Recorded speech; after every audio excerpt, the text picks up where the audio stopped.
नमस्कार बच्चों, good morning आप सभी को।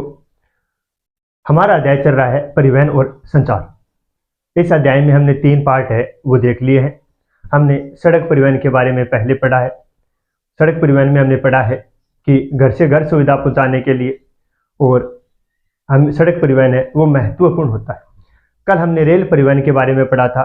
लंबी दूरी की यात्रा करने के लिए, ज़्यादा माल पहुंचाने के लिए अगर परिवहन में देखें तो सबसे अच्छा और सस्ता साधन है वो रेल परिवहन है। आज हम पढ़ेंगे जल परिवहन के बारे में। जल परिवहन नाम से ही पता चल रहा है, जल में जो परिवहन होता है उसे जल परिवहन कहते हैं। अब इसके लाभ की अगर हम बात करें तो अगर हम बात करें सड़क परिवहन की तो उसमें जो भी परिवहन होगा वो सड़क के माध्यम से, यानी सड़क का निर्माण करना होगा। रेल परिवहन में भी हमें रेल पटरी है वो बिछानी होगी, उसका निर्माण करना होगा। लेकिन जल परिवहन में ये सब नहीं होता है। जल परिवहन में मार्गों का निर्माण हमें नहीं करना पड़ता।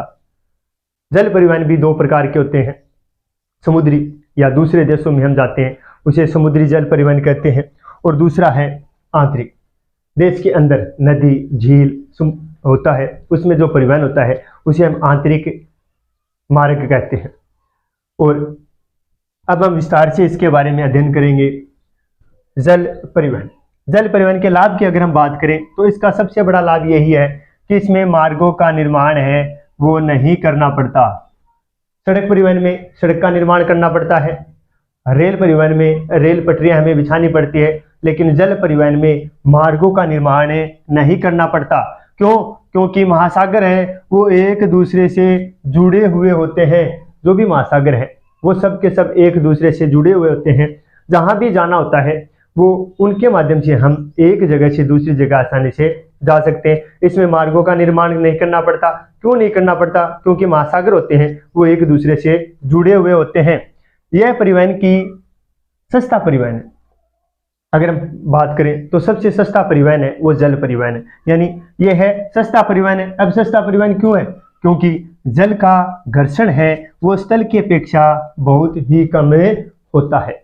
स्थल पर गाड़ी चलने के लिए उसे ज़्यादा है वो जोर लगाना होगा, जबकि जल में कोई भी चीज़ है वो अगर चलती है तो उसमें घर्षण कम होता है, इसलिए उसे जोर लगाने की ज़्यादा आवश्यकता नहीं होती। स्थल का घर्षण है वो ज़्यादा होता है, जबकि जल का घर्षण है वो कम होता है। हमें पता है, हमारे जैसे हम नहाने के लिए गए तो आप देखेंगे स्विमिंग पूल में अपने साथी को आप खींच के देखोगे तो आप आसानी से उसे खींच सकते हो।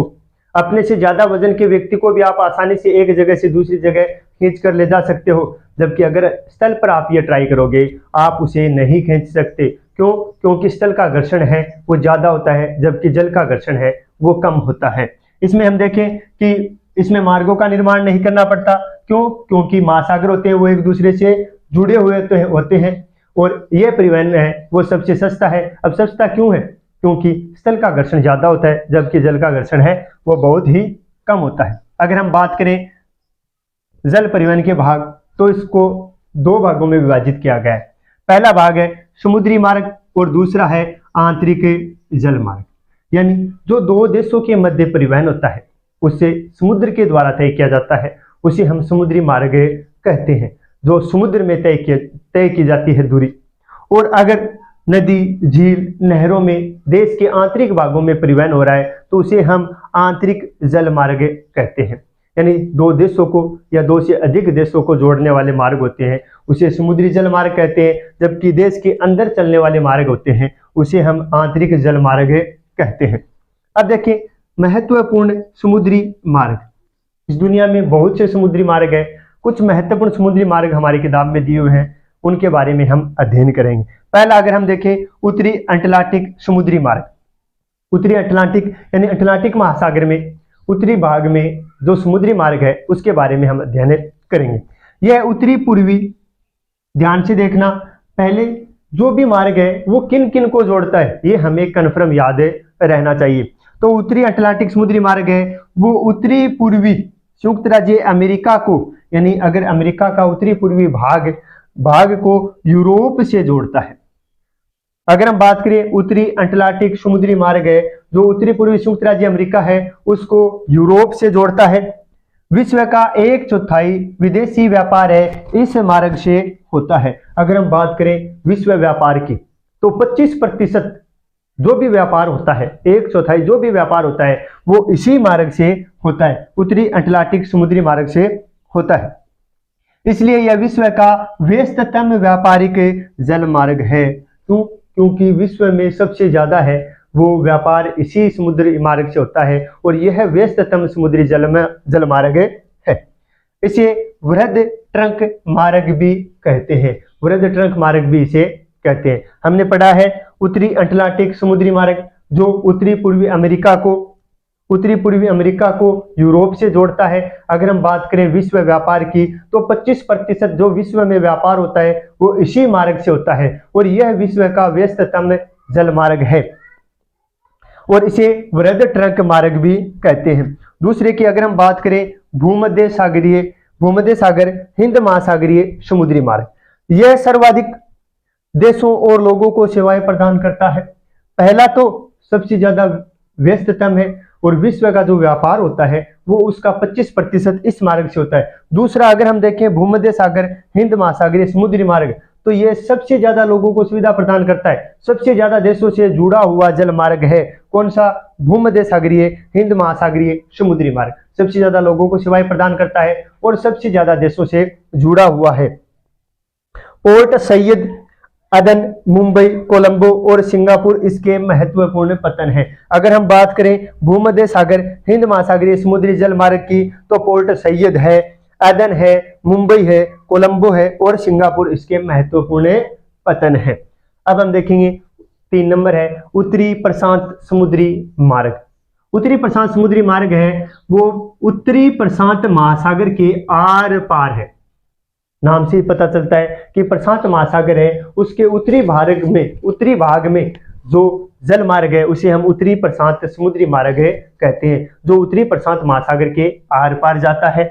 यह है किसको किससे जोड़ता है? तो यह वैंकूवर को योकोहामा से जोड़ता है, वैंकूवर को योकोहामा से जोड़ता है। कौन सा? उत्तरी प्रशांत समुद्री मार्ग। उत्तरी प्रशांत समुद्री मार्ग है वो उत्तरी प्रशांत महासागर है उसके आर पार जाता है और यह वैंकूवर को योकोहामा से जोड़ता है। यह उत्तरी अमेरिका के पश्चिमी तट के पतनों को एशिया के जो पतन है उनसे भी जोड़ता है। हमें याद रखना है वैंकूवर को योकोहामा से जोड़ता है और उत्तरी अमेरिका के जो पश्चिमी तट के पतन है उनको हमारे एशिया के जो पतन है उनसे भी यह जोड़ता है। अब हम देखेंगे 4 नंबर है दक्षिणी प्रशांत समुद्री मार्ग। अगर हम इसकी बात करें तो यह है पश्चिमी यूरोप और उत्तरी अमेरिका के पश्चिमी यूरोप और उत्तरी अमेरिका दोनों को ऑस्ट्रेलिया, न्यूजीलैंड और पनामा जो नहर है उससे जोड़ता है। याद रखना है ये तो उत्तरी प्रशांत समुद्री मार्ग है जो प्रशांत महासागर के उत्तर में स्थित है। यह है दक्षिणी प्रशांत समुद्री जल मार्ग है जो प्रशांत महासागर के दक्षिण में स्थित है। हमें याद रखना है उत्तरी प्रशांत समुद्री जल मार्ग है ना वो वैंकूवर को योकोहामा से जोड़ता है और उत्तरी अमेरिका के जो पश्चिमी तट में जो पतन है उनको एशिया के जो पतन है उनसे भी जोड़ता है। जबकि दक्षिणी प्रशांत समुद्री मार्ग है वो प्रशांत महासागर के दक्षिण में स्थित है। यह पश्चिमी यूरोप और उत्तरी अमेरिका को ऑस्ट्रेलिया, न्यूजीलैंड और पनामा नहर से जोड़ता है। होनोलुलु इस मार्ग का महत्वपूर्ण पतन है। हमें याद रखना है होनोलुलु इस मार्ग का महत्वपूर्ण पतन है। छोटा प्रश्न है वो एग्जामिनर हमसे पूछ सकता है दक्षिणी प्रशांत समुद्री मार्ग का महत्वपूर्ण पतन का नाम बताइए, तो उसका नाम है होनोलुलु। नाम याद रखना है। ये थे हमारे कुछ महत्वपूर्ण समुद्री जल मार्ग। अब हम आगे हैं वो अध्ययन करेंगे पनामा नहर और स्वेज नहर के बारे में। दोनों का कंपैरिजन करके पढ़ेंगे ताकि अच्छी तरह से हमें समझ में आ जाए। क्योंकि ज़्यादातर एग्जामिनर है वो पनामा नहर और स्वेज नहर से ही सवाल है वो पूछते हैं। अब हम अध्ययन करेंगे स्वेज नहर और पनामा नहर। अगर एग्जाम की दृष्टि से देखें तो ये दोनों नहरें वो महत्वपूर्ण है। क्योंकि ज़्यादातर एग्जामिनर है वो यहीं से सवाल पूछता है। हम इन दोनों को एक साथ पढ़ेंगे ताकि कोई भी कन्फ्यूजन है वो ना रहे। अच्छी तरह से तैयार करेंगे ताकि एग्जाम में अगर एग्जामिनर हमें सवाल पूछता है तो उसमें हम कोई कमी ना छोड़ें और हमारे पूरे से पूरे नंबर हैं वो आ सकें। देखते हैं स्वेज नहर। स्वेज नहर की अगर हम बात करें तो स्वेज नहर का निर्माण है वो 1869 में मिस्र में उत्तर में पोर्ट सईद को और दक्षिण में पोर्ट स्वेज से जोड़ने के लिए हुआ। अगर हम बात करें इसका निर्माण है वो 10 साल पहले शुरू हुआ था 1859 में 59 में 1859 में निर्माण शुरू हुआ और इसके निर्माण में 10 वर्ष लगे। 1869 को इसका निर्माण है वो पूर्ण हो गया। अब किस किस को जोड़ने के लिए? उत्तर में पोर्ट सैयद, अगर हम बात करें ये अफ्रीका महाद्वीप है, इसके उत्तर में ये है पोर्ट सैयद, पोर्ट सैयद, और दक्षिण की अगर हम बात करें तो ये है पोर्ट स्वेज, ये है पोर्ट स्वेज। इन दोनों को जोड़ा गया, ये है हमारी पनामा नहर, सॉरी स्वेज नहर। स्वेज नहर में पोर्ट सैयद को पोर्ट स्वेज से कब जोड़ा गया? 1869 को। और काम इसका शुरू कब हुआ था? उससे 10 साल पहले 1859 को। तो अफ्रीका महाद्वीप में पोर्ट सैयद को पोर्ट स्वेज से जोड़ने के लिए स्वेज नहर का निर्माण है वो किया गया। कब किया गया? 1869 में। अगर आगे हम बात करें तो ये भूमध्य सागर को लाल सागर से जोड़ता है। अगर हम बात करें भूमध्य सागर की, ये है भूमध्य सागर और ये है लाल सागर।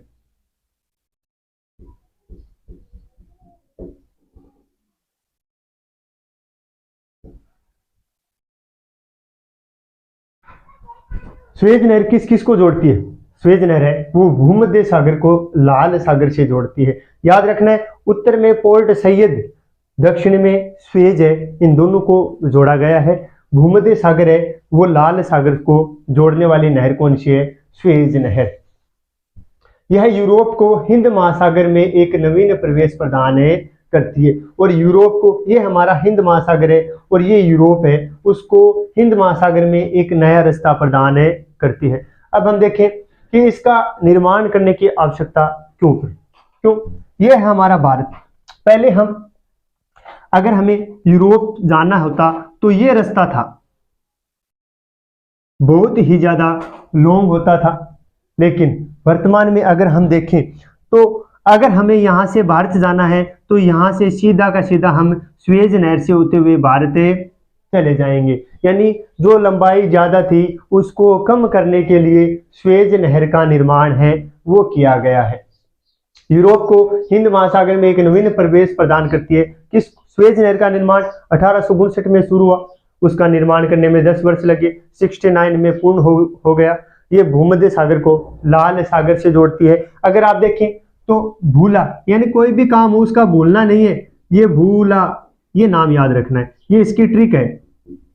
भूला, भूला मतलब भूमध्य सागर को लाल सागर से जोड़ने वाली नहर कौन सी है? स्वेज नहर है। हमें याद रखनी है ये ट्रिक, भूला, यानी भूमध्य सागर को लाल सागर से जोड़ने वाली नहर कौन सी है?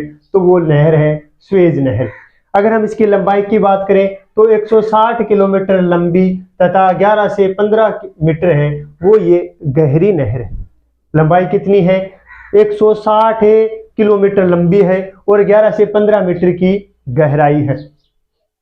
अगर हम बात करें कि प्रतिदिन लगभग यहाँ से 100 जलयान है वो आते जाते रहते हैं। 100 जलयान है वो यहाँ पर आते जाते रहते हैं, आवागमन करते हैं। उन्हें इसे पार करने में 10 से 12 घंटे का समय लगता है। यानी इसको पार करने में इस कॉर्नर से उस कॉर्नर तक जाने में 10 से 12 घंटे का समय लगता है। नील नदी से एक नोगम में ताजा पानी की नहर भी स्वेज नहर से इस्माइलिया में मिलती है। नील नदी है उससे एक नोगम में जो ताजा पानी की नहर है वो भी इस्माइलिया में मिलती है। ये थी हमारी स्वेज नहर। स्वेज नहर के बारे में हमें याद रखना है। 1859 में इसका निर्माण शुरू किया गया, 10 साल निर्माण में लगे, 69 में निर्माण है वो पूर्ण हो गया है। अगर हम बात करें ये किस किस को जोड़ती है? पोर्ट स्वेज को, सैयद को पोर्ट स्वेज से जोड़ती है, या यूं कहें कि भूमध्य सागर को लाल सागर से जोड़ती है। अगर हम देखें तो इसकी लंबाई 160 किलोमीटर और गहराई है 11 से 15 मीटर। प्रतिदिन की अगर हम बात करें यहाँ पर 100 जलयान है वो आते जाते रहते हैं। 100 जलयान प्रतिदिन आते जाते रहते हैं और जिनको आने जाने में 10 से 12 घंटे, एक छोर से दूसरे छोर पर जाने में 10 से 12 घंटे का समय लगता है। स्वेज नहर के बारे में आशा करता हूं अच्छी तरह आपको समझ में आ गया होगा। 69 में इसका निर्माण है वो पूर्ण हो चुका था, 59 में इसका निर्माण शुरू हुआ था। यह भूमध्य सागर को लाल सागर से जोड़ती है, याद रखना है हमें। इसमें प्रतिदिन 100 जलयान है वो उनका आवागमन होता रहता है। एक जलयान को पार करने में 10 से 12 घंटे का समय लगता है। अब हम देखेंगे पनामा नहर। पनामा नहर, अगर हम पनामा नहर की बात करें तो उत्तरी अमेरिका और दक्षिणी अमेरिका के मध्य कौन सी नहर का निर्माण किया गया है? यह है हमारी पनामा नहर, याद रखना है। प्रश्न छोटा पूछ सकता है एग्जामिनर। पनामा नहर किन दो महाद्वीपों के मध्य स्थित है? तो पनामा नहर उत्तरी अमेरिका और दक्षिण अमेरिका महाद्वीप के मध्य स्थित है। अगर हम बात करें पनामा नहर किन महासागरों को मिलाती है? तो अटलांटिक महासागर को प्रशांत महासागर से मिलाती है। पहले नॉर्मल बात कर लेते हैं। ये लंबी है 72 किलोमीटर। इससे सैन फ्रांसिस्को एवं न्यूयॉर्क के मध्य की जो 13,000 किलोमीटर की दूरी है वो कम हो गई। नॉर्मल बात करें। अगर स्वेज नहर की बात करें तो विश्व की सबसे बड़ी नहर है, विश्व की सबसे बड़ी नहर है। अगर हम बात करें पनामा की तो पनामा 72 किलोमीटर लंबी है, जबकि ये थी 160 किलोमीटर लंबी। ये सैन फ्रांसिस्को और न्यूयॉर्क के मध्य की जो दूरी है 13,000 किलोमीटर है वो कम हो गई है। हमें याद रखना है इन दो महाद्वीपों के मध्य ये उत्तरी अमेरिका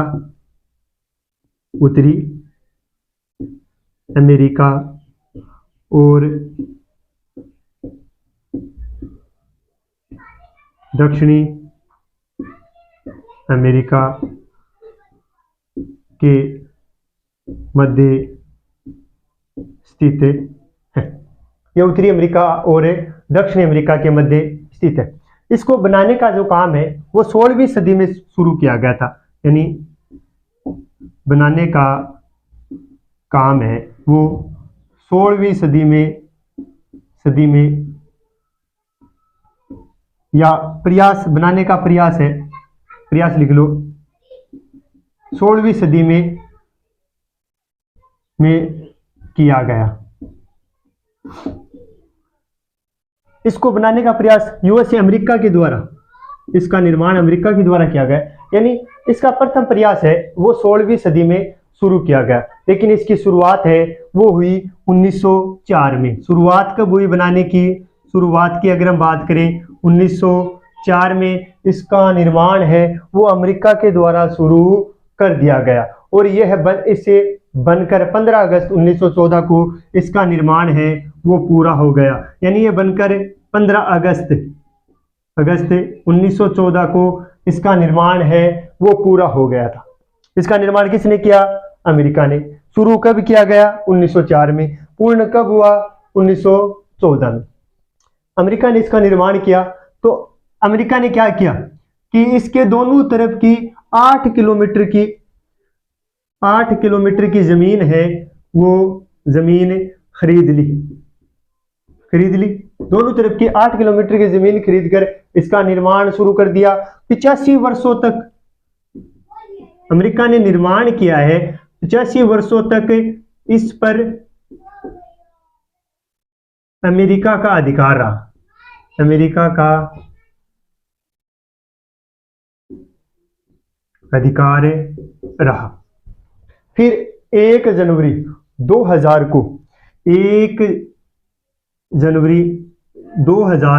को इसे पनामा देश को सौंप दिया गया।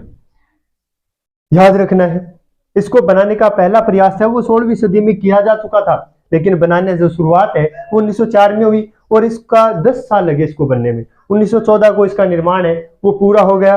फिर 85 वर्षों तक इस पर अधिकार, क्योंकि इसका निर्माण भी अमेरिका ने किया इसलिए 85 वर्षों तक इस पर अधिकार है वो किसका रहा? अमेरिका का रहा। 1 जनवरी 2000 की बात है, उस पर इसका पनामा देश है उसका अधिकार इस पर हो गया। हमें याद रखना है किन दो महाद्वीपों को अलग करती है? तो उत्तरी अमेरिका को दक्षिणी अमेरिका से अलग करती है। किन महासागरों को मिलाती है? अटलांटिक महासागर को प्रशांत महासागर से यह मिलाती है।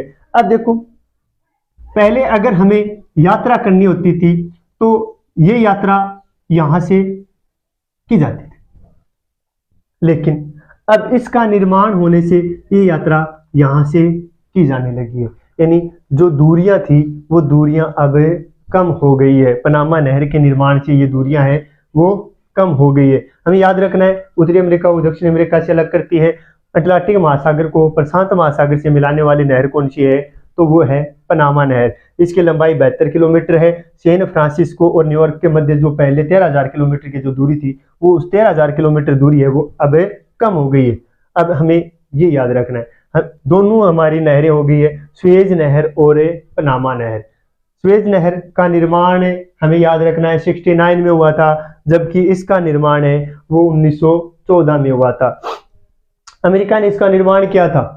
अमेरिका ने, वर्तमान में भी अगर हम देखें तो सबसे ज्यादा फायदा है वो अमेरिका को ही इससे हो रहा है। हालांकि सुएज नहर है उसकी जितनी ये महत्वपूर्ण नहर नहीं है, लेकिन फिर भी अमेरिका की आर्थिक स्थिति में इसका महत्वपूर्ण रोल है। आशा करता हूं सुएज नहर और पनामा नहर है वो आपको अच्छी तरह समझ में आई होगी। हम जल परिवहन के बारे में पढ़ रहे हैं। जल परिवहन में हमने समुद्री जल मार्ग है उनका अध्ययन कर लिया है। अब हम अध्ययन करेंगे आंतरिक जल मार्ग का। जल परिवहन के दो पार्ट हैं, समुद्री जल परिवहन और आंतरिक जल परिवहन। समुद्री जल परिवहन के बारे में हमने पूरा विस्तार से अध्ययन कर लिया है, जिसमें पनामा और सुएज नहर के बारे में भी हमने अध्ययन कर लिया है। अब हम पढ़ेंगे आंतरिक जल मार्ग, यानी आंतरिक जो जलयान किसी देश के अंदर झील है, नदी है, उनके अंदर चलते हैं, उन्हें हम आंतरिक जलयान जल मार्ग कहते हैं। आंतरिक जल मार्ग में अगर हम देखें तो सबसे महत्वपूर्ण है राइन जल मार्ग। राइन जल मार्ग है वो राइन नदी पर जर्मनी और नीदरलैंड से होकर प्रवाहित होती है। राइन नदी है जर्मनी से लेकर नीदरलैंड तक जाती है। अगर हम बात करें रोटरडम, जर्मनी में एक जगह का नाम है रोटरडम, से लेकर बेसर स्विट्जरलैंड तक 700 किलोमीटर तक इसमें नौकायान योग्य है। यानी इतनी ही दूरी तक इसमें नौकाएं वो चल सकती है। जर्मनी के रोटरडम से लेकर बेसल है स्विट्जरलैंड तक है, इसमें नौका है वो चल सकती है।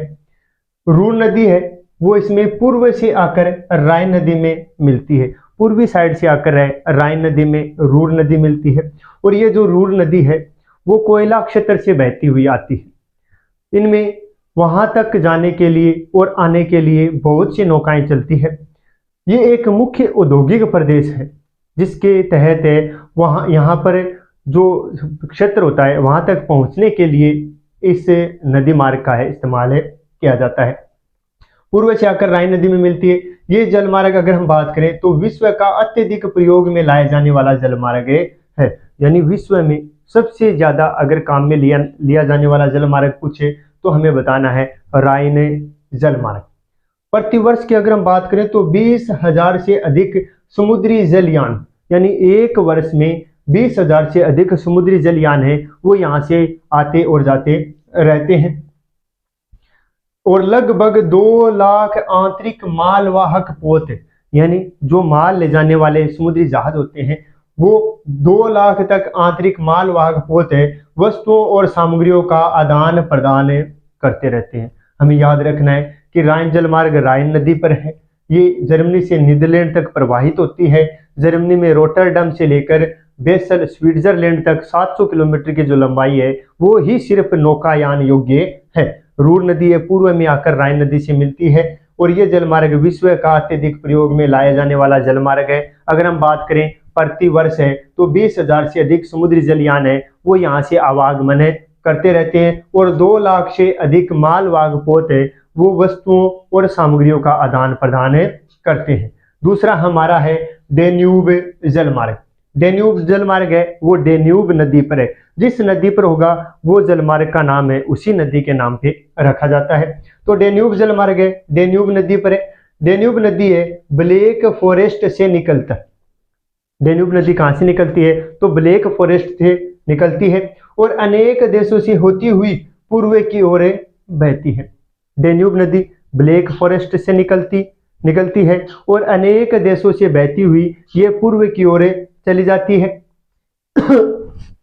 यह टारना सेवेरिन तक नौकायान योग्य है, यानी टारना से लेकर सेवेरिन तक है वो नौकायान योग्य है। इतनी ही दूरी में इसमें नौकाएं चल सकती है, क्योंकि यहाँ पर गहराई इसमें ज्यादा होती है। ये टारना से सेवेरिन तक नौकायान योग्य है।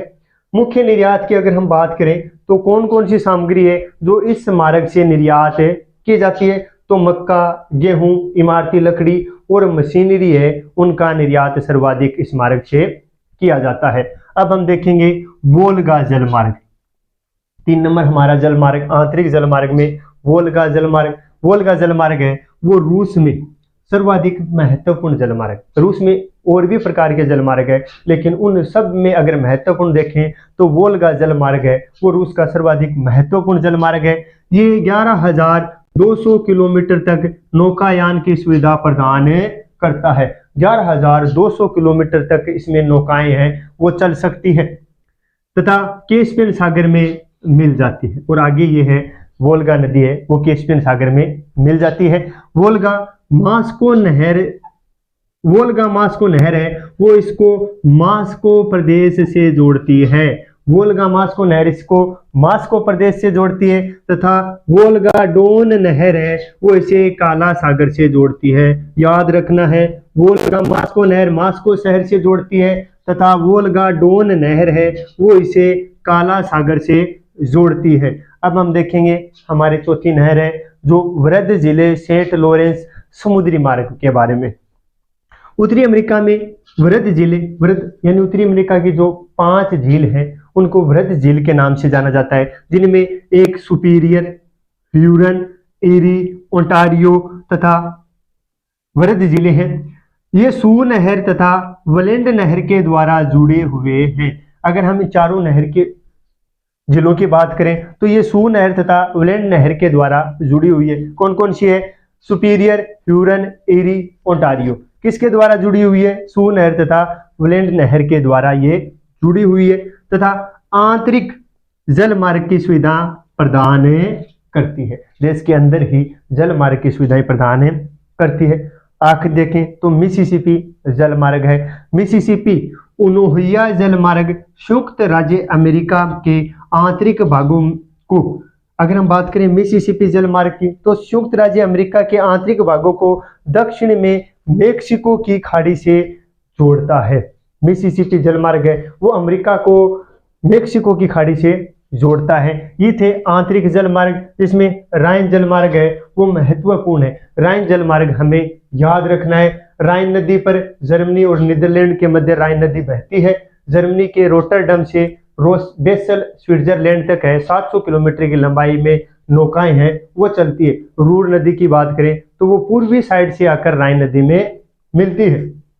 ये जलमार्ग है विश्व का अत्यधिक प्रयोग में लाया जाने वाला जलमार्ग है, जिससे प्रतिवर्ष 20,000 से ज्यादा जलयान आते जाते रहते हैं। और अगर हम बात करें तो 2 लाख से ज्यादा मालवाहक पोत है वो यहाँ पर आते जाते रहते हैं। आशा करता हूँ जल मार्ग के बारे में आपको अच्छी तरह समझ में आया होगा। आज के लिए इतना ही, धन्यवाद।